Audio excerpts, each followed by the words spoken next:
الحمد لله نحمده ونستعينه ونستغفره ونعوذ بالله من شرور أنفسنا وسيئات أعمالنا من يهد الله فلا مضل له ومن يضلل فلا هادي له أشهد أن لا إله إلا الله وحده لا شريك له شهادة تنجينا من العذاب يوم لا ينفع مال ولا بنون إلا من أتى الله بقلب سليم وأشهد أن سيدنا ونبينا محمدا عبده ورسوله بلغ الرسالة وأدى الأمانة ونصح الأمة وكشف الله بيده الغمة اللهم صل وسلم وبارك على سيدنا وحبيبنا ومولانا محمد وعلى آله وأصحابه أجمعين عباد الله أوصيكم وإياي نفسي بتقوى الله وطاعته اتقوا الله حق تقاته ولا تموتن إلا وأنتم مسلمون معاشر المسلمين حفظكم الله. Marilah di hari yang penuh dengan keberkahan dan keagungan ini kita senantiasa meningkatkan kualitas keimanan dan ketakwaan kita kepada Allah Subhanahu wa Ta'ala. Sebab hanya dengan berbekal keimanan dan ketakwaan yang berkualitas kita akan memperoleh kebahagiaan dalam hidup di dunia dan akhirat. Oleh karena itu Allah Subhanahu wa Ta'ala selalu berpesan kepada kita dan juga umat-umat terdahulu agar selalu berpegang teguh pada tali keimanan dan ketakwaan. Ma'asyiral muslimin hafizakumullah. Al-Quran banyak menceritakan tentang kisah Nabi Musa alaihissalam dengan Bani Israel dan Fir'aun. Tidak kurang dari 136 kali nama Nabi Musa tersebut di dalam Al-Quran. Nabi yang paling banyak disebut dalam Al-Quran. Bandingkan dengan Nabi Ibrahim yang disebut di dalam Al-Quran 69 kali dan Nabi Isa yang hanya disebut hanya 25 kali. Kisah tentang Nabi Musa alaihissalam dengan Bani Israel dan Fir'aun tersebar, terulang tidak kurang dari 36 kali di 34 surah dari keseluruhan surah-surah Al-Quran yang berjumlah 114. Artinya menghiasi 30% surah-surah yang ada di dalam Al-Quran. Oleh karena itu para ulama berkata, kadal Quran an yakuna li Musa. Begitu dominannya kisah Nabi Musa alaihissalam sampai-sampai para ulama berkata, hampir-hampir Al-Quran itu milik Nabi Musa alaihissalam. Salah satu penggalan episode dalam kisah perjalanan Nabi Musa alaihissalam dengan Bani Israel dan Fir'aun adalah ketika Nabi Musa dan Bani Israel dikejar oleh Fir'aun dengan bala tentaranya yang berjumlah pasukan sangat banyak. Nabi Musa dan Bani Israel terdesak, dan semakin terdesak lagi ketika Fir'aun dengan bala tentaranya itu hampir mendekat hanya dalam jarak yang tidak berjauhan, dan di hadapan Nabi Musa dengan Bani Israel lautan lepas yang begitu sangat luas. Sampai-sampai Bani Israel pun berkata, inna lamudrakun, kena deh kita. Begitu Al-Quran bercerita. Tetapi Nabi Musa alaihissalam dengan tenang, dengan penuh keyakinan, dengan penuh kepercayaan akan pertolongan Allah Subhanahu wa Ta'ala mengatakan, kalla inna ma'iya rabbi sayahdin. Sekali-kali tidak, sesungguhnya bersamaku Tuhanku yang akan memberi petunjuk jalan keluar dan keselamatan. Dan betul, ternyata buah keyakinan itu menghasilkan perintah Allah kepada Nabi Musa alaihissalam untuk mengumpulkan tongkatnya ke lautan yang seketika menjelma menjadi jalan yang bisa dilalui. Selamatlah Nabi Musa. Allah Subhanahu wa Ta'ala tidak pernah membiarkan hambanya yang selalu merasa dekat dengannya. Kisah serupa pernah dialami oleh Rasulullah Sallallahu Alaihi Wasallam saat beliau dalam perjalanan menuju Madinah sempat singgah bersembunyi di sebuah goa Jabal Thur.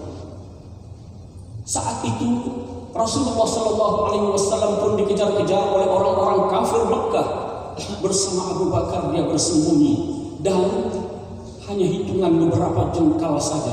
Hanya dengan sekedar menundukkan kepala untuk melihat kaki, orang-orang kafir yang mengejarnya itu akan menjumpai Nabi yang bersembunyi di dalam goa itu. Abu Bakar pun merasa cemas, merasa khawatir akan keselamatan Rasulullah Sallallahu Alaihi Wasallam. Tapi apa kata beliau seperti direkam dalam Al-Quran, la tahzan innallaha ma'ana. Jangan bersedih, jangan cemas, jangan khawatir. Sesungguhnya Allah bersama kita. Rasulullah Sallallahu Alaihi Wasallam meyakinkan Abu Bakar dengan berkata, "Fama dhannuka bisnaini, Allahu thalithuhuma." Wahai Abu Bakar, lihatlah apa yang akan terjadi ketika Allah Subhanahu wa Ta'ala membersamai orang yang sedang berdua.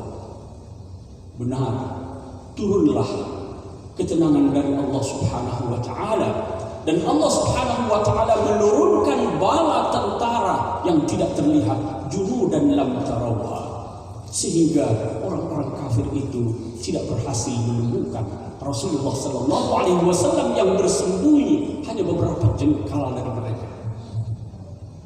Ma'asyiral muslimin, hafizakumullah. Kisah semacam ini banyak diceritakan dalam Al-Quran.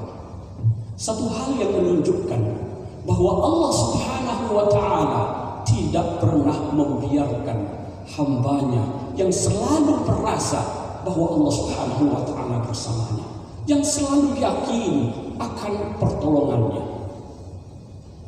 Selama seseorang, sesulit apapun hidup seseorang, selama dalam prinsip hidupnya dia selalu lillah, untuk Allah, billah, dengan Allah, dan ma'allah, bersama Allah, yang ringan, yang berat akan menjadi ringan, yang sulit akan menjadi mudah.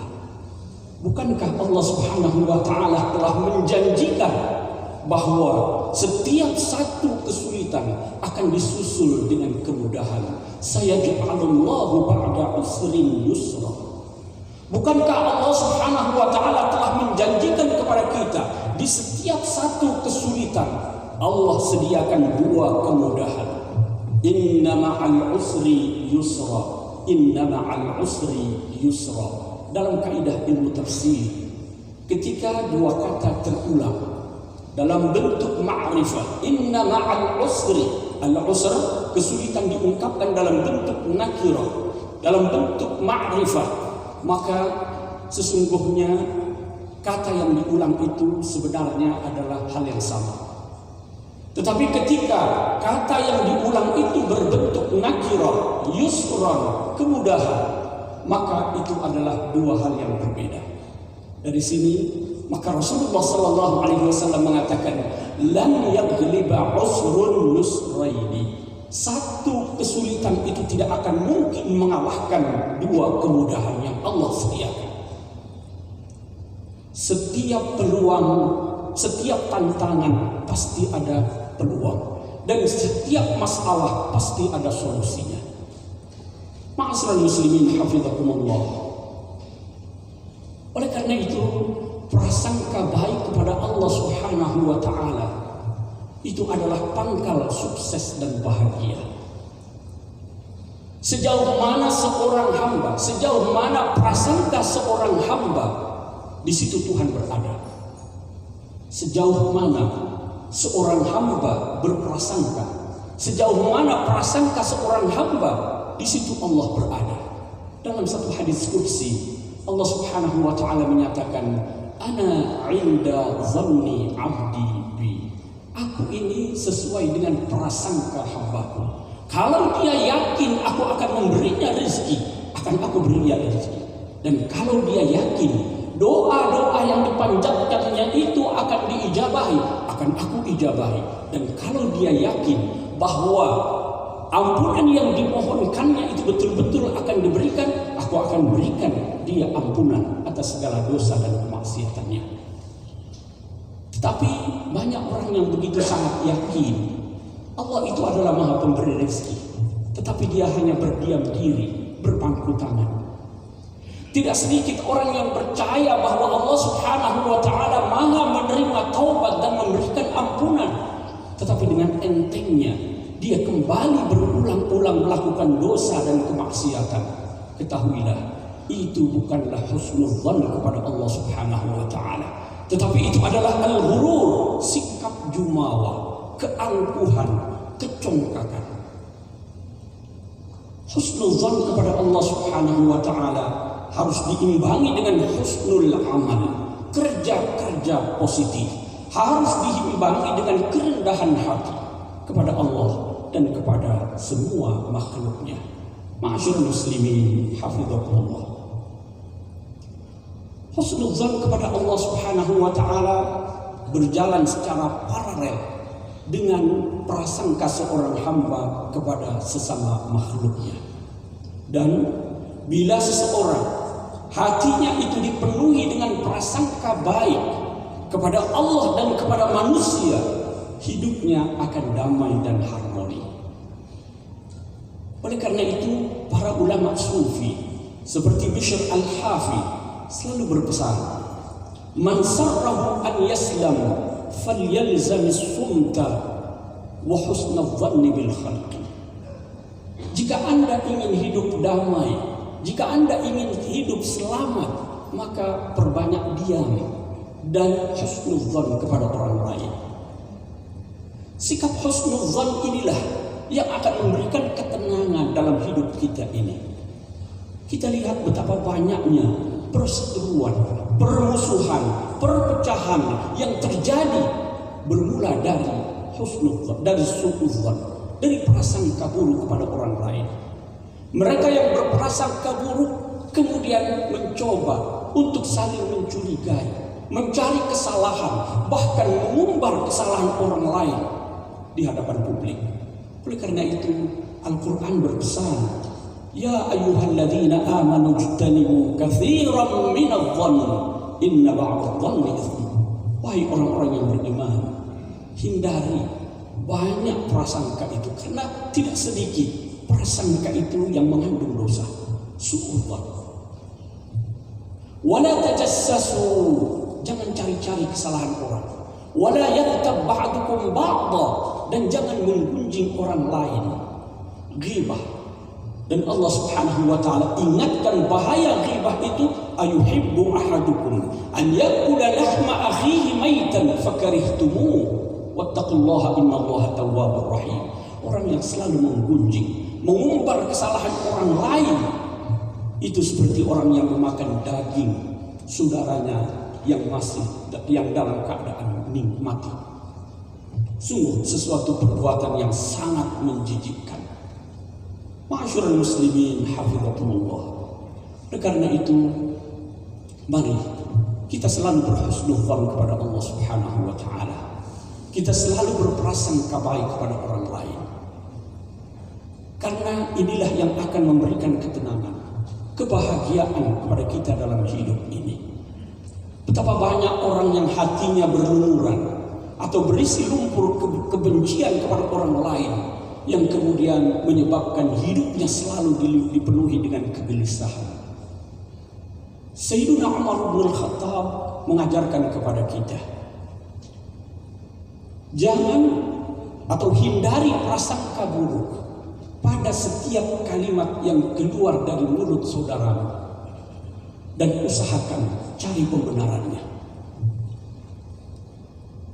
Benar kata orang bijak, bahwa orang bijak itu akan selalu mencari pembenaran di setiap kesalahan atau peristiwa yang tidak menyenangkan.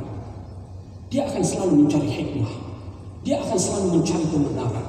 Sebaliknya, orang tandir, orang bodoh, dia akan selalu mencari kesalahan walaupun dia berada di tengah sejuta kebenaran.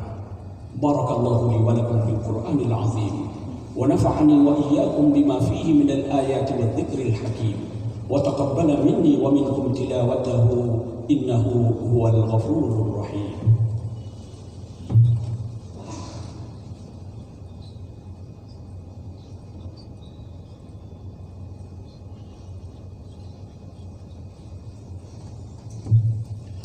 الحمد لله حمدا كثيرا كما أمر. أشهد أن لا إله إلا الله وحده لا شريك له إرغاما لمن جحد به وكفر. وأشهد أن سيدنا ونبينا محمدا عبده ورسوله سيد الخلائق والبشر. اللهم صل وسلم وبارك على سيدنا وحبيبنا ومولانا محمد وعلى آله وأصحابه أجمعين. عباد الله، اتقوا الله حق تقاته ولا تموتن إلا وأنتم مسلمون. واعلموا أن الله أمركم بأمر بدأ فيه بنفسه وثنى بملائكته المسبحة بكرسه وثلث بكم أيها المؤمنون من بني الجن والإنس فقال تعالى آمرا ومخبرا: إن الله وملائكته يصلون على النبي يا أيها الذين آمنوا صلوا عليه وسلموا تسليما. اللهم صل على سيدنا محمد وعلى آل سيدنا محمد، وارض اللهم عن ساداتنا أبي بكر وعمر وعثمان وعلي، وعلى بقية الصحابة والتابعين وتابع التابعين لهم بإحسان إلى يوم الدين، وعنا معهم برحمتك يا أرحم الراحمين. اللهم اغفر للمؤمنين والمؤمنات والمسلمين والمسلمات الأحياء منهم والأموات، إنك سميع قريب مجيب الدعوات يا قاضي الحاجات. اللهم أصلح لنا ديننا الذي هو عصمة أمرنا، وأصلح لنا دنيانا التي فيها معاشنا، وأصلح لنا آخرتنا التي إليها معادنا، واجعل الحياة زيادة لنا في كل خير، واجعل الموت راحة لنا من كل شر. اللهم ادفع عنا البلاء والوباء والفحشاء والمنكر والمحن والفتن ما ظهر منها وما بطن، من بلدنا هذا خاصة ومن بلدان المسلمين عامة. اللهم إنا نعوذ بك من البرص والجذام والجنون وسيء الأسقام. وصلى الله على سيدنا محمد وعلى آله وصحبه وسلم. عباد الله، إن الله يأمر بالعدل والإحسان وإيتاء ذي القربى وينهى عن الفحشاء والمنكر والبغي يعظكم لعلكم تذكرون. اذكروا الله العظيم يذكركم واشكروه على نعمه يزدكم واسألوه من فضله يؤتكم ولذكر الله أكبر. أقم الصلاة.